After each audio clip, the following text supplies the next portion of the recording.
So Priyanshi Agarwal is from KS Saket PG College, Ayodhya. She is going to give a talk on continuity in metric spaces. So over to Priyanshi Agarwal. Today's session, I'm going to talk about what do we mean by continuity in metric spaces, and then we will look at some examples and then equivalent definitions of continuity and the proofs. We all are familiar with the notion of continuity in real numbers. So, what do we mean by continuity in real number?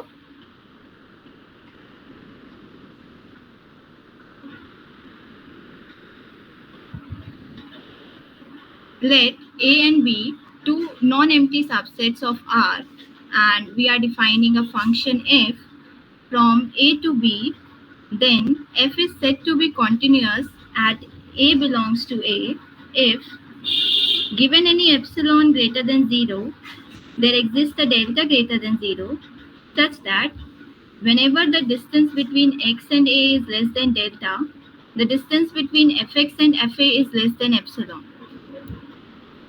So in metric spaces, we always talk about distances, and in real number also form a metric space with usual metric as well as discrete metric.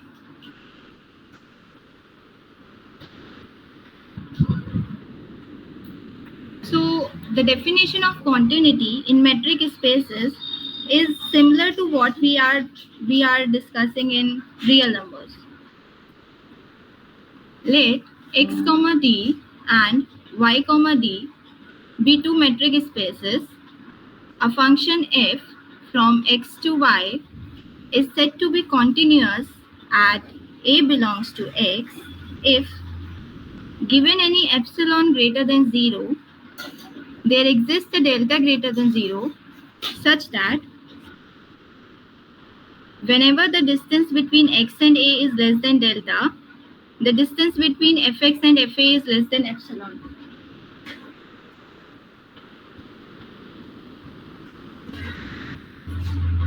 And obviously, when we are talking about the distance between x and a, we are talking about the metric we are using with x. And whenever we are talking about the distance between fx and fa, we are talking about the distance with respect to the metric d prime.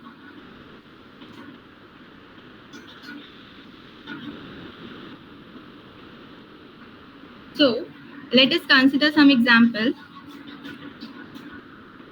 We are considering R2 with respect to discrete metric and R with usual metric, and defining a function from R2 to R in such a way that f of x comma y is going to x plus y.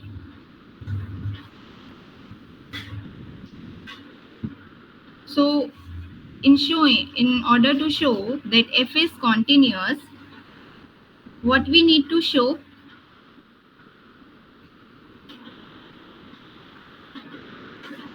Anyone?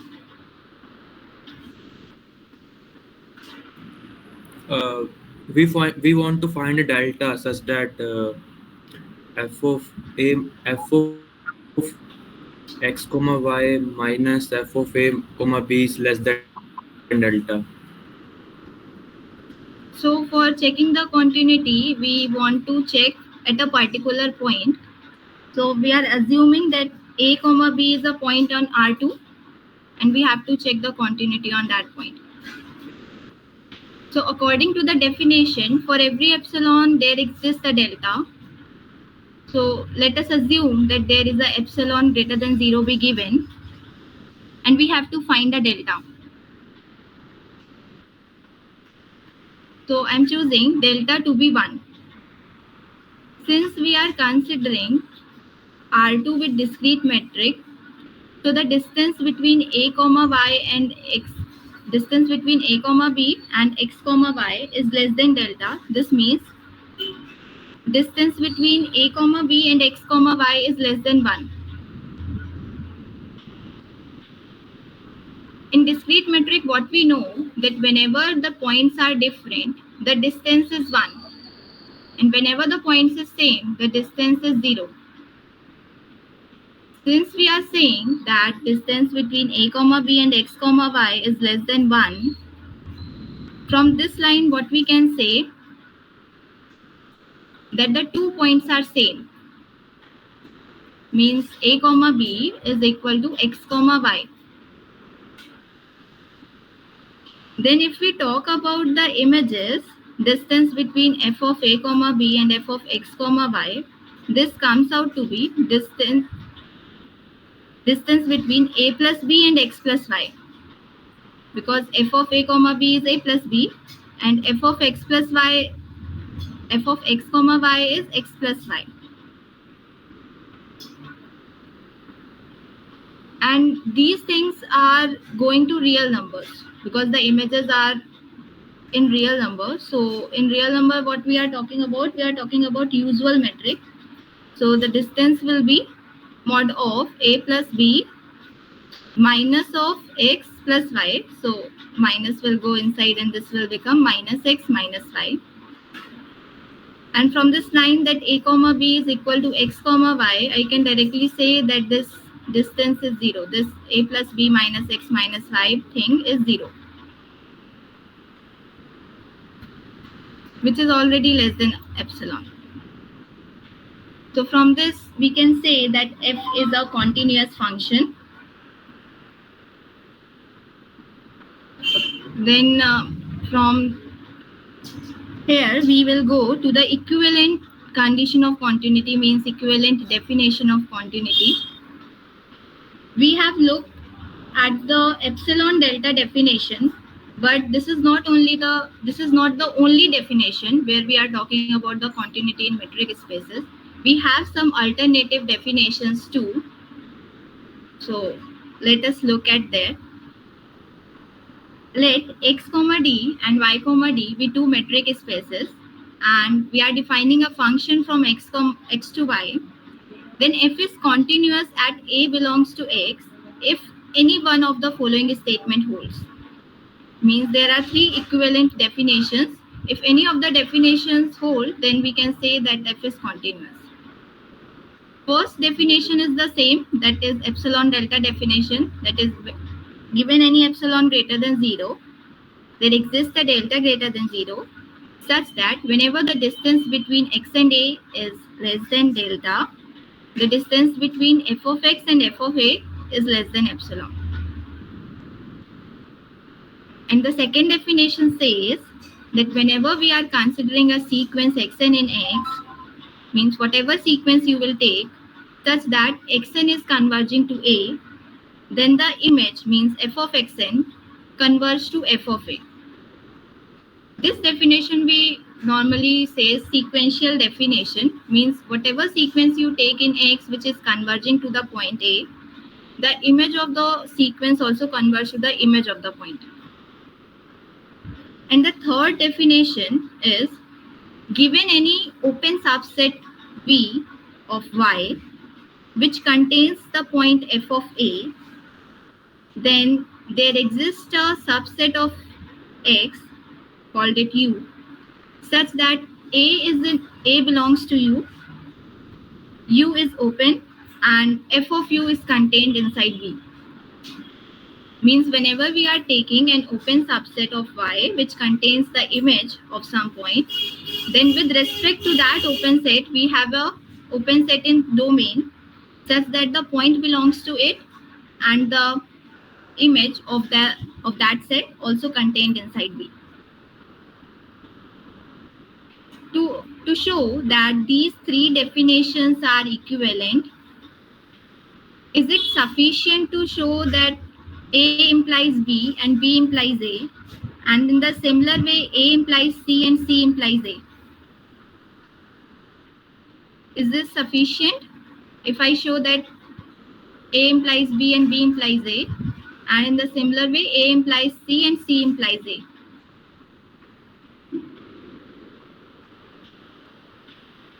Yes. Can I speak? Yeah.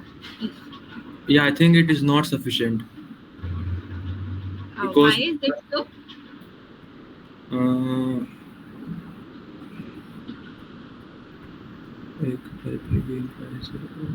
But we have to also show B implies C and C implies B. Uh, but we have already shown, suppose I have showed that A implies B and A implies C. Suppose I go that I want to show that B implies C. Then what do? I go from B to A and then A to C. Yes. Yeah, I got And it. Yeah. in the similar way, if I want to show that C implies B, then I will go C to A first and then A to B. Yeah. Okay. So first we will show that A implies B. So for this, A implies B means we have that epsilon delta definition and we have to show the sequential definition holds. So for this, let us assume that epsilon greater than 0 be given. Since A is true, so for this particular epsilon, I can say that there exists some delta greater than 0 such that whenever the distance between x and A is less than delta, distance between fx and fa is less than epsilon. Right? This is what we have. Now, for showing that B holds, we have to show that if we take any arbitrary sequence in X, such that Xn is converging to A, I have to show that f of Xn should converge to f of A. So let us assume some Xn sequence in X, such that Xn converge to A. Right? So Xn is converging to A. What does this mean? That whatever epsilon you take, there exists some n naught stage such that after this n naught stage, everything is epsilon close to A. So in place of epsilon, I am taking this particular delta. So for this delta greater than 0, there exists some n naught in n such that for every n greater than equal to n naught, distance between xn and A is less than delta. This is the definition of the convergence.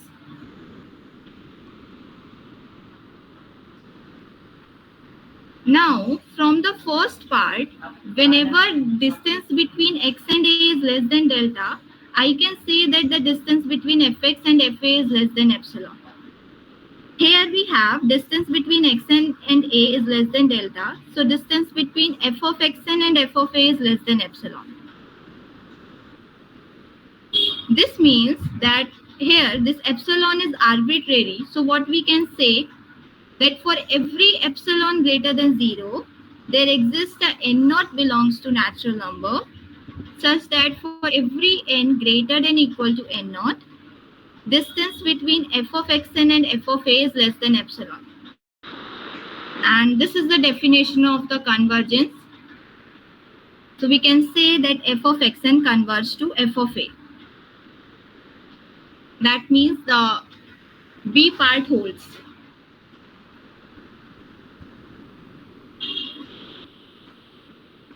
Is this fine? Yes. Okay. So let us move to the other part where we have to prove that B implies A. So B implies A means we have the sequential definition. We have to prove the epsilon delta definition. So we will do this proof by the method of contradiction. So let us assume that the definition of epsilon delta is not true. When we say that the epsilon delta definition is not true, what does this mean?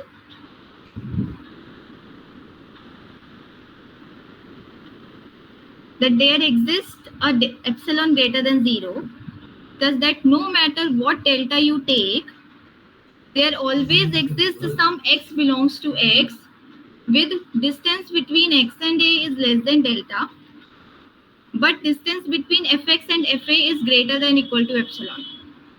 Right? This is the negation of the A part. Now, since for this particular epsilon, every delta works. So for this epsilon, I am taking delta n to be 1 by n. Suppose I take n equal to 1, then I got some x1 belongs to x. If I take n equal to 2, so for this I got some x2 belongs to x. That is, for every delta n equal to 1 by n, there exists xn belongs to x with the property that distance between xn and a is less than delta n, but distance between f of xn and f of a is greater than equal to epsilon.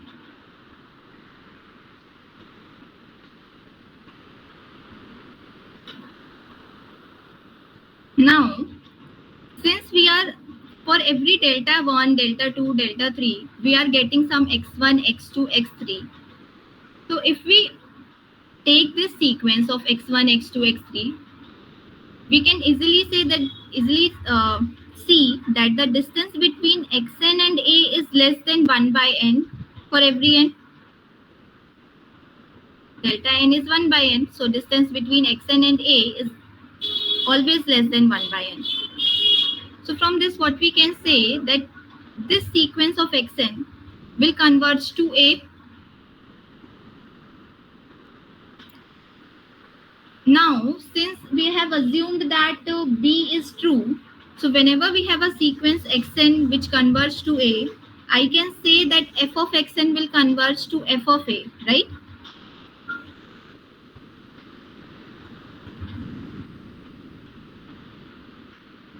Yes. Yeah, but from this line that there exists a delta greater than 0, distance between f of xn and f of a is greater than equal to epsilon. From this line we have that f of xn is not converging to f of a, because there exists some epsilon that such that whatever delta you take, distance between f of xn and f of a is going to be greater than or equal to epsilon, which is a contradiction. We have chosen some sequence xn which is converging to a, so the image should also converge to f of a, but due to our assumption, we are finding that f of xn is not converging to f of a. This implies that our assumption is wrong. Hence, the epsilon delta definition holds.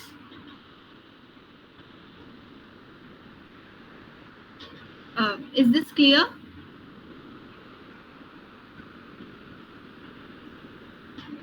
Yes. Okay. Now we have showed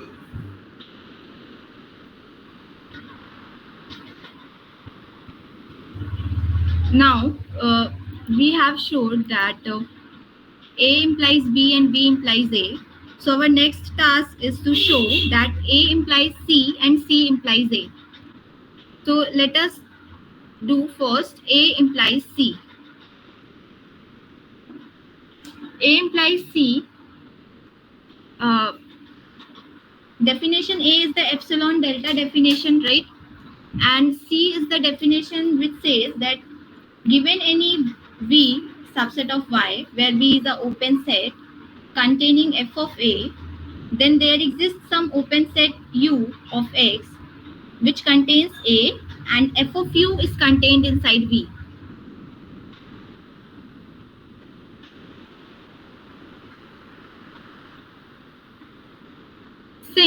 So let us assume some open set containing f of A. Since V is open and it contains f of A, this means that there exists some epsilon greater than 0 such that ball centered at f of A with radius epsilon is contained inside V.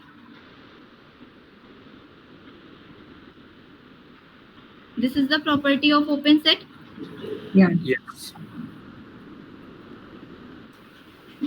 Priyanshi, you have a few minutes left, so please wind as quickly as possible. Yeah.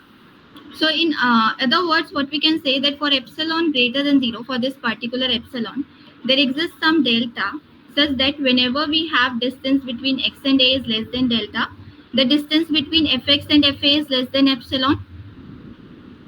In other words, For this epsilon greater than 0, there exists a delta such that whenever x belongs to this ball centered at A and delta, with radius centered at A and radius delta, then f of x belongs to ball centered at f of A and radius epsilon. So if we assume this ball with center A and radius delta as our open set, this obviously contains A, and the image of this u part means f of u is contained inside ball with centered f of A and radius epsilon, and this ball is contained inside V. This implies that f of u is contained inside V. Since V is an arbitrary open set which contains f of A, so we can say that for every V where V is an open set contained inside Y and which contains f of A, for this V we have an open set in domain that is in X which contains A and the image contains inside V. This completes the proof of A implies C. Now the last part which remains is C implies A. We have to prove the epsilon delta definition. So let us assume that epsilon greater than 0 be given. Then the ball which contains f of A, means which centered at f of A and radius epsilon is a open set in Y. So for this ball, we have an open set U in X such that this U contains A and f of U is contained inside V. Now U is open and contains A. What does this mean? That there exists some delta greater than 0 such that ball is centered at A and radius delta is contained inside U because U is open. Now if we assume some arbitrary point in this ball, we can easily say that this ball is in U because this ball is a subset of U. Now if we take the image f of x, this will contained inside f of u and this f of u is contained inside V. This implies that f of x is contained inside ball of center f of A and radius epsilon. What does this mean? That given any x in X with the property that the distance between x and A is less than delta, distance between fx and fa is less than epsilon. Here, epsilon greater than 0 is arbitrary. So given any epsilon, there exists a delta such that whenever you take x which satisfies the distance between x and A is less than delta, I can say that the distance between fx and fa is less than epsilon. And this is the epsilon delta definition of the continuity.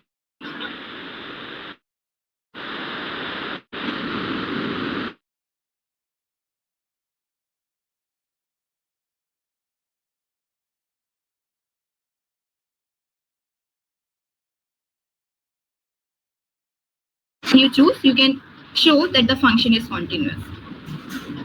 Thank you. Okay, Priyanshi. So, are there any questions? Do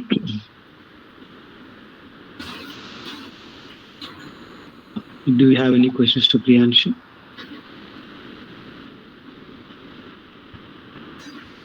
Priyanshi, Yeah. so in your first example where you had considered, so pull out the first example which you tried to show that it is continuous. So we have a discrete metric, right, to the left hand side, and you're considering to the right some usual metric on R. If I consider any other metric other than discrete metric, okay, on R, and will the function still be continuous? On R2, we are considering usual metric. No, on R2 you are considering discrete metric. Yeah. And to the codomain you are considering, say, maybe another metric. Will your function still be continuous? Actually, this is a special example because when we are considering discrete metric, Mm-hmm. the part where I get that a comma b is equal to x comma y, Mm-hmm. the everything will be okay. Because if we take any other metric other than usual metric, what Yes. will happen? That the distance will become zero because the points are same ultimately. Exactly. Okay. So you see what is happening, right? That Yeah. to the left hand side we have discrete metric. So discrete metric, what it does is it actually just gives you a good idea on how I mean, be it any for codomain, be it any metric, any other metric, you will definitely always get a continuous function. Okay. Yeah.